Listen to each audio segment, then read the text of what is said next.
America. I'm Mark Levin, and this is Life, Liberty, and Levin Sunday. I would say the most loathsome and vile politician of the last half century, and there have been many. The award goes to Hillary Clinton. She's the worst of the worst. She always goes to the bottom of the barrel. She sinks even below. And there she is again on CNN. The Democrat Party is obsessed with Adolf Hitler. It's too bad. They're talking about 1939, where the neo-Nazis met at Madison Square Garden. Last time I checked, the Knicks played there and so forth, but that's all right. But they're not upset about 2024, where the neo-Nazis populate the Democrat Party and populate the organizations that support the Democrat Party and populate some of the supporters and voters of Kamala Harris. You know, the River to the Sea crowd, the neo-Nazis, Tlaib, Omar, and their ilk. I haven't heard Hillary Clinton announce them. I haven't heard anybody in their party denounce them, including, of course, Kamala Harris. Or what about CARE, the Hamas front group, the neo-Nazis? They support her, and so do so many of the other Jew haters. So Hillary Clinton can talk about 1939. I want to talk about 2024. But before I do, let's talk history and the Democrat Party and Hitler and the Nazis and the Jews. And while we're at it, let's throw in a little bit of their racism against blacks. So we'll start with Hillary. Go. And one other thing that you'll see next week, Caitlin, is Trump actually reenacting the Madison Square Garden rally in 1939. I write about this in my book. President Franklin Roosevelt was appalled that neo-Nazis, fascists in America were lining up to essentially pledge their support for the kind of government that they were seeing in Germany. So I don't think we can ignore it. Now, it may be a leap for some people, and a lot of others may think, I don't want to go there. I don't want to say that. But please open your eyes to the danger that this man poses to our country, because I think it is clear and present for anybody paying attention. Well, nobody pays attention to you. I think you sold 2,200 books. Well, let me talk about my book, which sold a hell of a lot more than yours. The Democrat Party Hates America. And I do want to delve into this because it's time before this election that people know that the Democrat Party has been a poison in this country from its very founding.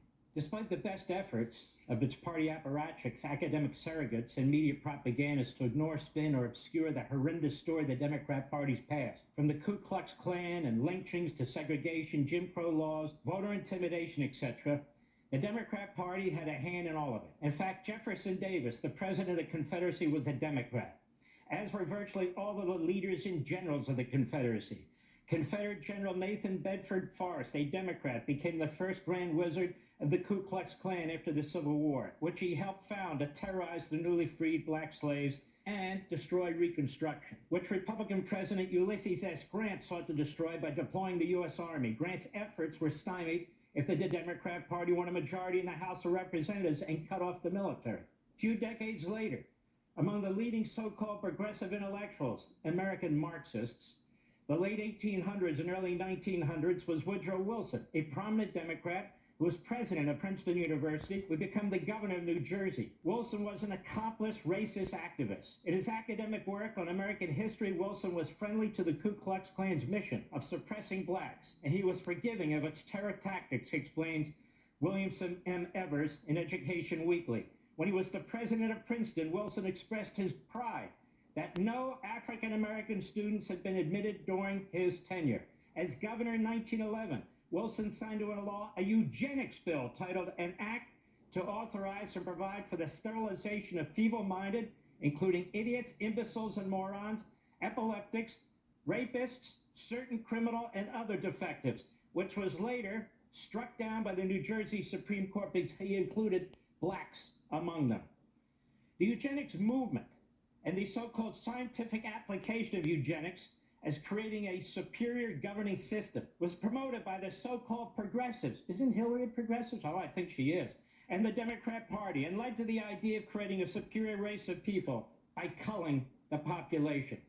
One of the most avid and influential advocates of eugenics was Margaret Sanger. She's the founder of Planned Parenthood, which has had deep ties to the Democrat Party for a century and has been funded with billions of federal taxpayer dollars for decades. Indeed, any present-day attempts to reduce the group's tax subsidies is met with howls of objections from the congressional Democrats and, of course, Kamala Harris. Who was Margaret Sanger? She's been celebrated as an early feminist and birth control pioneer, but she was much more than that. Sanger was an ardent racist. She spoke to the Women's Auxiliary of the Klan in New Jersey. She supported the forcible sterilization of unfit women, black women. And Sanger made many documented racist declarations throughout her life. For example, she wrote, "Eugenics is the most adequate and thorough avenue to the solution of racial, political, and social problems." Again, the target blacks. She argued that birth control is not contraceptive indiscriminately and thoughtlessly practiced. It means the release and cultivation of the better racial elements in our society and gradual suppression, elimination, and eventual expiration of defective stocks. Blacks. Those human weeds, she said, would threaten the blooming of the finest flowers of American civilization. Nonetheless, Planned Parenthood praised Sanger for decades, conferring its highest award, the Margaret Sanger Award, on a long list of recipients, including Hillary Clinton. Yes, and it wasn't until 2000 that they distanced themselves from Sanger. Wonder what Hillary's done with her award. Maybe she put it in the Clinton library. Woodrow Wilson, like many progressives in the era and intellectuals, he believed blacks to be an inferior race. He opposed black suffrage and supported various insidious efforts in predeterminately southern states to limit their influence at the ballot box and in politics and society overall, for essentially the same reason they supported racial eugenics. That is, they believed it was impossible for government to more expertly and perfectly manage society given the influences of a supposedly inferior race. Thus, they believed they were justified and even compelled to use social and economic regulation to minimize black influence. Consequently, as president, Wilson overturned decades of racial progress made under prior Republican administration. He set back race relations for half a century.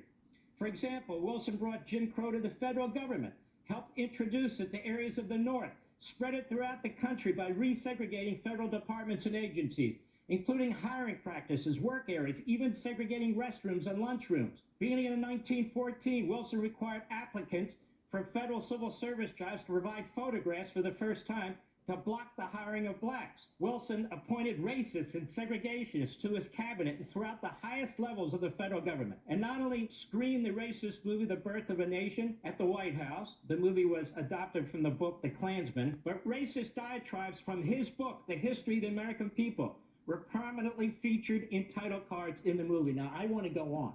This Democrat Party has had a past for too damn long because most of the media belongs to this party. This party, racism, segregation, Jim Crow, anti-Semitism, anti-Semitism, anti-Semitism today. And for Hillary Clinton to get in there and talk about 1939, the neo-Nazis, it's her party today that's filled with Jew-hating neo-Nazis. It's Donald Trump and the Republican Party and the MAGA movement that defends the state of Israel, that is appalled by the Democrat voters in the streets chasing Jews at universities and elsewhere. And I want to explain this to you. Kamala Harris publicly agrees with protesters accusing Israel of genocide. What he's talking about, it's real. This is a damnable Jewish libel by the candidate of the Democrat Party. Another, meet Kamala's incredible team of anti-Semitic Islamists, and there's a hell of a lot of them. Meet Kamala's Palestinian best friend who changed her mind on Israel. Another bigot. Kamala Harris is surrounded with these people. Neo-Nazis. I'll be right back.